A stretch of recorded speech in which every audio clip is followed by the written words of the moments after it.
Welcome to day 7 of GST Quick Info Bytes. We'll continue with Schedule 2 of GST. Just a quick recap of previous session. We had discussed about first point of Schedule 2, that is transfer, in our previous session. Under transfer, 3 points were covered, that is transfer of title in goods, transfer of right in goods, and transfer of title under a forward contract. Now we will proceed with the second point of Schedule 2, that is land and building.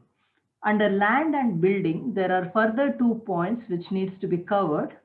The first one being lease, tenancy, easement, license to occupy land will account for supply of services. So let me repeat it once again. Any lease, tenancy, easement, license to occupy a land will account for supply of services and attract GST. Let me pick up an example to explain this. In case if Mr. X owns an agricultural land, it is given on lease for non-agricultural purpose to Y on yearly rent of say about 20 lakhs. This lease is for 3 years in case. This transaction is treated as supply of services as per point number 2 of Schedule 2 of GST. Now, taking up the second sub-point and the point 2, that is lease or letting out of building. The first was land, now it is building. Any lease or letting out of building is considered to be supply of services, whether it would be letting out wholly or even partially. Now, one more example to explain this point would be if X owns an industrial complex and it is given on lease, say for rupees 10 lakhs, it is treated as supply of services. Now, moving on to the third point of Schedule 2, that is job work services. This will be the third point of Schedule 2, that is job work services.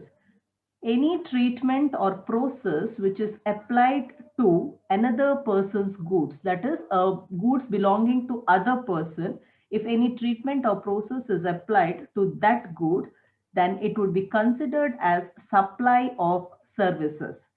Such treatment or process is generally known as job work services.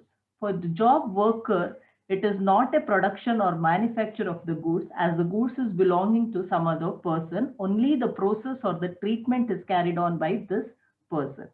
So this would be best explained with an example. For example, if X Limited is a publishing house, it gives printing sheets of book to, say, Mr. Y, who owns a binding unit. Now Y will perform book binding work as per the direction of X and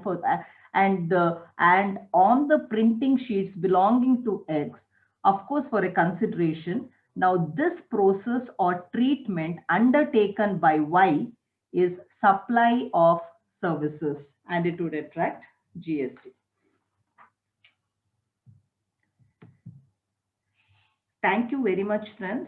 Please subscribe to this channel and don't forget to press the bell icon so that you get an immediate notification as and when the video is uploaded. Thank you.